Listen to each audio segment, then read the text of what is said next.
Bonjour, bienvenue sur Comics Code pour un nouvel épisode d'une semaine en comics. Un épisode dans lequel on va se balancer des grands coups de hache dans la tronche, puisqu'il sera question d'Heroic Fantasy. Alors, on va commencer avec un album dont j'ai déjà parlé il y a quelques semaines, au moment où je l'ai reçu. C'est Voltaire d'Alfredo Alcala, paru chez Néophélis Éditions. Alors, dans un premier temps, j'avais juste eu le temps de lire la préface de Tristan la Poussière, qui proposait un survol de l'histoire des comics aux Philippines, là où Alfredo Alcala a fait ses débuts. Et je l'ai dit et je le répète, c'est une préface qui est vraiment passionnante. Mais aujourd'hui, on va parler de la suite, à savoir les aventures de Voltaire, illustrées par Alfredo Alcala. Alors, en fait, on a trois parties dans ce livre. La première, dès que je l'ai trouvée, voilà. La première, c'est le tout premier épisode de Voltaire, paru aux Philippines en 1963, où Alcala signe le dessin, mais aussi le scénario. Et c'est le premier épisode d'une série qui en a eu visiblement 45. Et quand on voit la qualité de ces quelques planches, ça fait quand même très très envie de voir ça traduit et publié en France. Là, on n'a vraiment que un prologue à l'histoire qui du coup ancre cette histoire dans son contexte historique, à savoir l'Europe après la mise à sac de Rome par les Visigoths en l'an 410. Et puis, on a ensuite la toute première apparition américaine de Voltaire dans le magazine Magic Carpet, magazine qui a eu que 2 numéros, et numéro 1 qui était paru en 1977, et on a donc un récit de 30 pages écrit par Manuel Aouad. Alors cette fois, on abandonne le côté historique pour aller plus franchement du côté de l'Heroic Fantasy. Et l'histoire, en gros, Voltaire doit retourner dans la cité où il a grandi et qui est sur le point d'être conquise par des barbares. Et puis, sur sa route, il va devoir faire face à tout un tas de menaces plus ou moins surnaturelles. Alors, voilà. Côté scénario, c'est du très basique.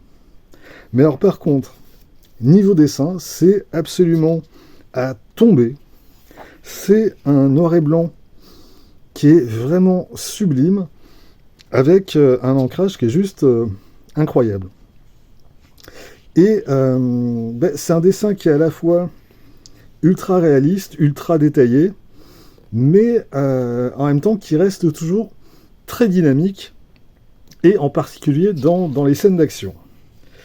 Et donc, ça donne 30 pages absolument incroyables que, du coup, je vous laisse rapidement admirer.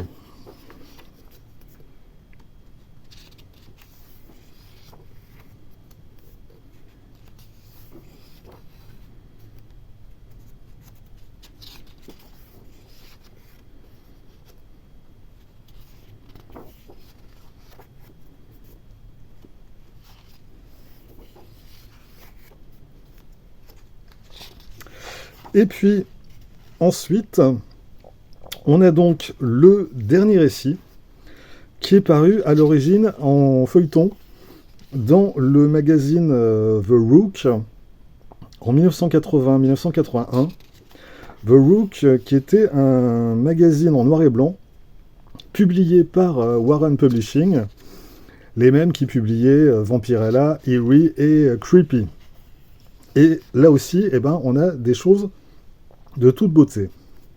Le scénario est signé de Bill Dubey, qui est en fait signé sous le pseudo de Will Richardson. Et là aussi, il joue encore plus la carte de l'Heroic Fantasy.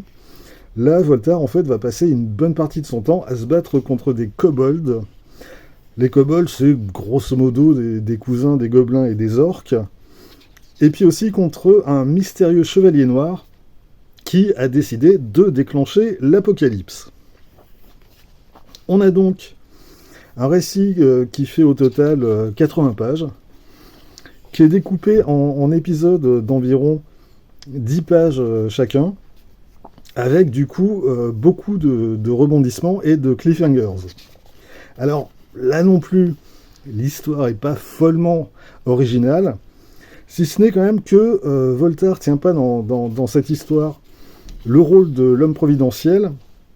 Il est celui qui est chargé de retrouver le sauveur en question qui permettra d'éviter l'apocalypse.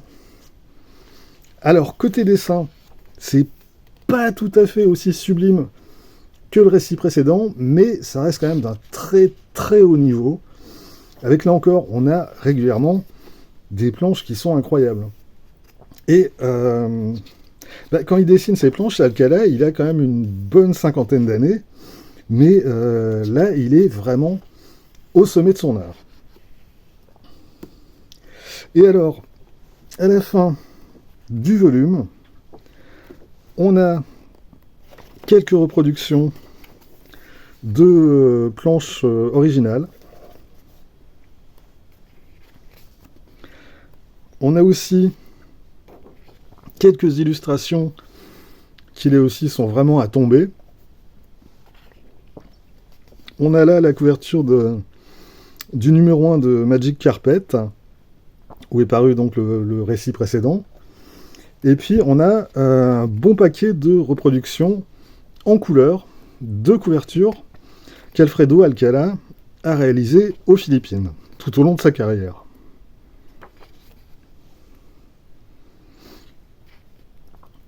Donc voilà, alors, c'est pas un album que je vais forcément conseiller pour son scénario. Ça fait le boulot, mais ça reste quand même de l'heroic fantasy assez générique. Par contre, pour les amoureux du beau dessin, là, ouais, c'est vraiment, je pense, un truc incontournable. Et puis, en plus, encore une fois, si vous vous intéressez à l'histoire de la bande dessinée internationale, rien que le boulot de Tristan Lapoussière dans la préface, ça vaut vraiment le coup. Donc voilà. On reste dans l'heroic fantasy et on reste chez Néophélis avec le deuxième et dernier tome de l'intégrale de Red Sonja par Frank Forn. Alors, Néophélis avait sorti le premier tome fin 2019, donc ça fait presque 4 ans, mais le deuxième tome est enfin disponible et je suis, ma foi, joie et bonheur. Alors, entre-temps, précisons qu'il y a eu une autre édition française, chez Graf Zeppelin, qui, eux, ont publié en 4 tomes l'intégralité des épisodes de Red Sonja parus chez Marvel, donc pas uniquement ceux dessinés par Frank Forn, et précisons aussi qu'il s'agit d'éditions en couleur et au format comics d'origine, alors qu'ici, on va le voir, c'est du grand format et c'est du noir et blanc. Bref, choisis ton camp, camarade. Moi, en ce qui me concerne, j'ai fait mon choix. Alors, quelques mots quand même sur Red Sonja pour commencer. Red Sonja, comme Conan, c'est une création de l'écrivain Robert Howard, sauf que, en fait, dans les faits, c'est quand même plus une création de Roy Thomas que de Robert Howard. Dans l'œuvre d'Howard, Sonja, elle apparaît dans une seule et unique histoire, L'ombre du vautour, qui a été publiée en France à plusieurs reprises. L'édition la plus récente, c'est chez Brajlon, en 2009, dans ce bouquin. Et c'est elle qu'on a en couverture. Le bouquin a été repris en poche depuis. Il me semble que c'est au livre de poche. Et donc, la Sonja qu'on rencontre dans ce texte, c'est par ici, elle est quand même très différente de celle qu'on rencontre dans les comics. Déjà, l'action se déroule pas dans l'univers de Conan, ça se passe en Europe au XVIe siècle, pendant le siège de Vienne, par les Ottomans. Et Sonia, c'est même pas le personnage principal de ce récit. Le personnage principal, c'est un nommé Gottfried von Kalmbach, qui est un noble germanique qui participe à la défense de Vienne, tout comme Sonia donc. Et à noter que même l'orthographe de son prénom est différente, puisque chez Howard, c'est Sonia avec un Y, alors que chez Marvel, ce sera Sonia avec un J. Bref, tout ça pour dire que Roy Thomas s'est très librement inspiré du personnage créé par Robert Howard. En gros, on retrouve son emblématique chevelure rousse, on retrouve sa silhouette, et puis quand même son tempérament guerrier. Mais si vous avez l'occasion de lire L'ombre du vautour, vous verrez que en gros ça s'arrête là. Et du coup c'est quand même assez ironique de voir que aujourd'hui Marvel n'a plus les droits sur un personnage que dans les faits ils ont créé.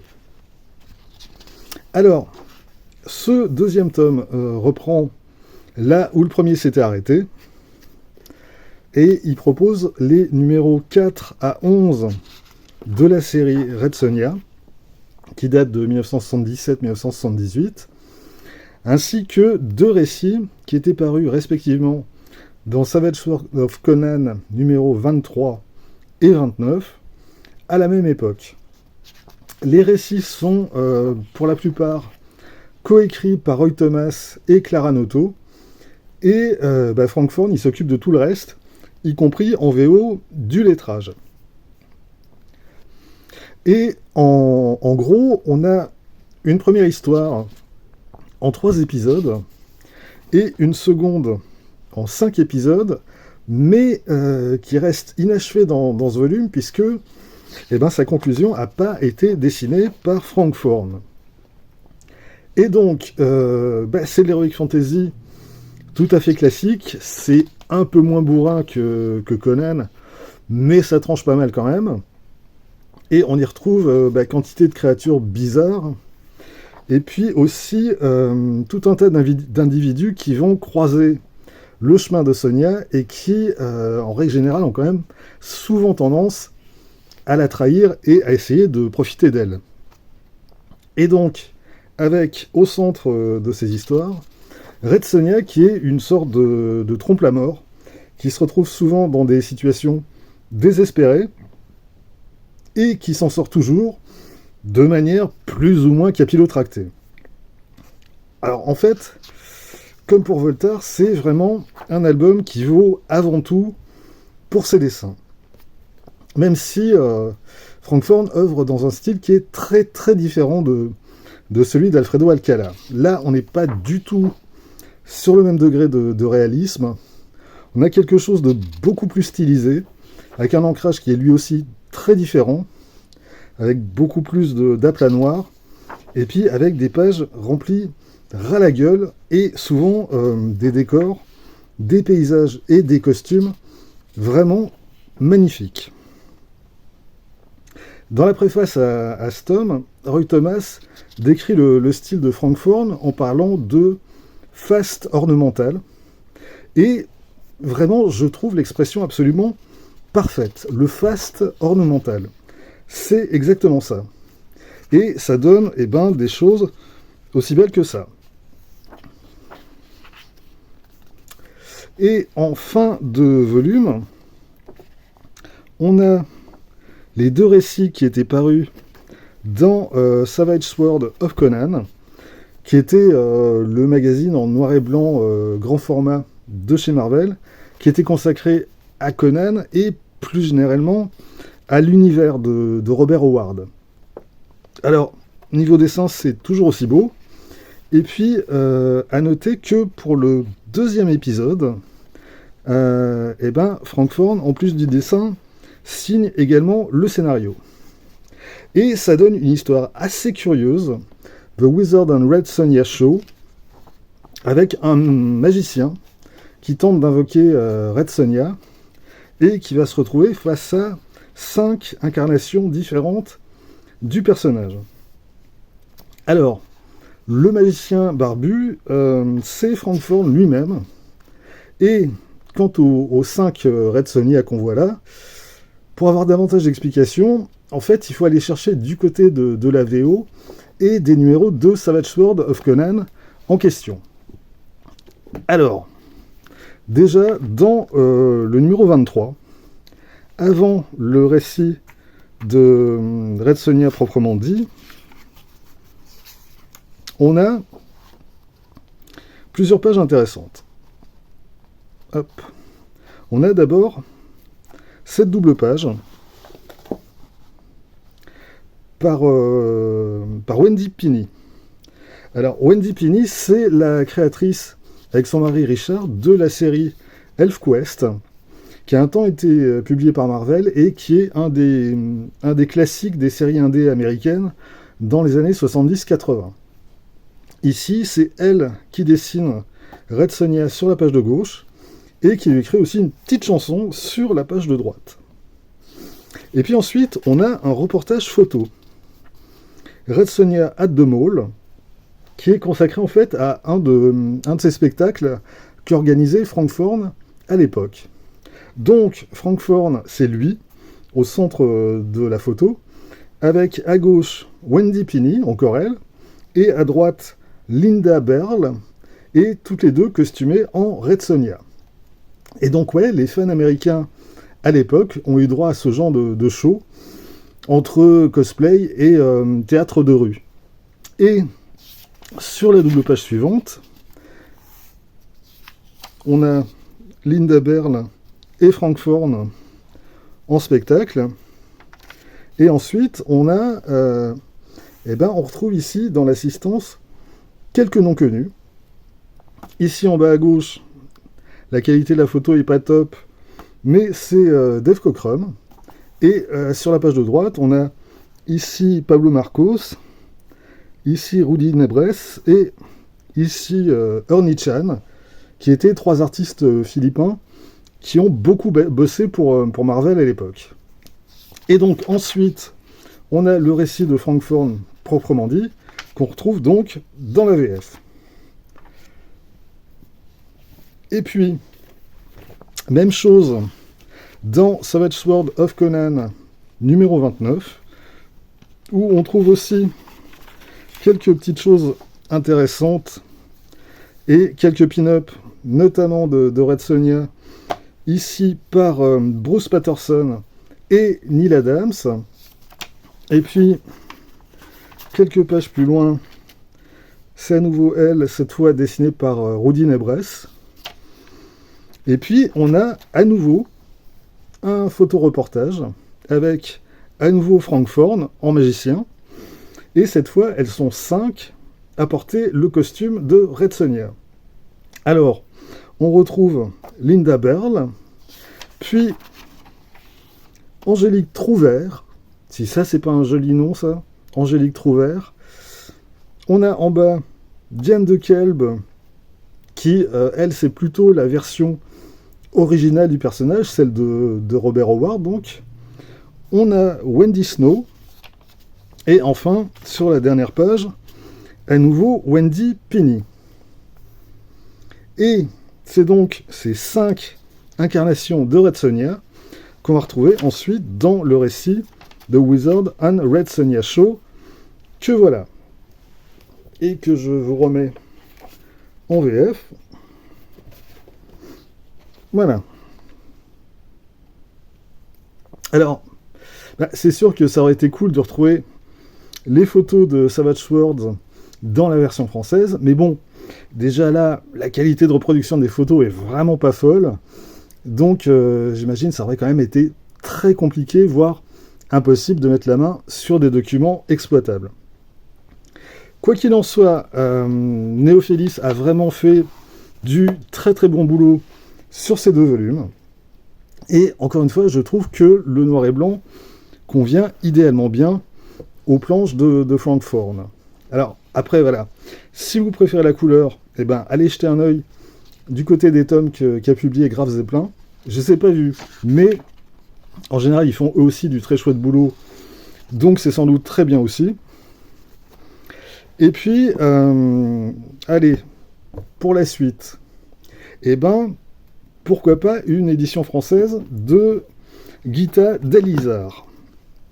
Gita, c'est l'héroïne que Frank Thorne a créée tout de suite après son départ de Red Sonja.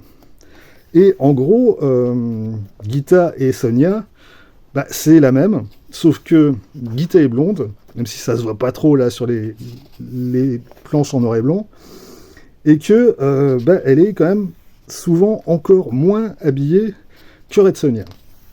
D'ailleurs, j'ai pas trop m'attarder sur ces pages, sans quoi je sens que YouTube va me faire un caca nerveux. Ça paraissait à l'époque dans le magazine 1984 que publiait Warren, et donc bah, du coup, Frank Thorne avait quand même beaucoup plus de liberté que chez Marvel. Et d'ailleurs, quand je dis que Gita et Red Sonja, c'est la même, en couverture de cette édition, on retrouve Linda Berle, qui donc, après avoir incarné Red Sonja, a incarné Gita.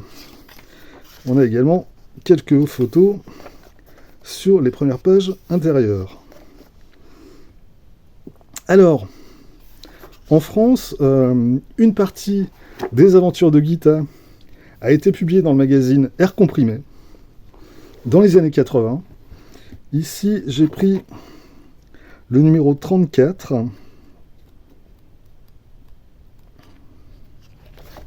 On y est. Donc, ils ont publié un bon paquet de ces histoires à l'époque, mais à ma connaissance, ça n'a jamais été repris en album. Alors, corrigez-moi dans les commentaires si jamais je dis une connerie, mais je connais aucune édition française en album de Gita. Mais bon, on reparlera plus en détail de Gita d'Alizar un autre jour, si ça vous intéresse. En attendant, eh ben, c'est tout pour aujourd'hui. Rendez-vous très vite pour la suite. D'ici là, vous pouvez vous abonner à cette chaîne, laisser un commentaire, partager cette vidéo sur les réseaux sociaux, et surtout, lire des comics. Soyez sages, et à bientôt.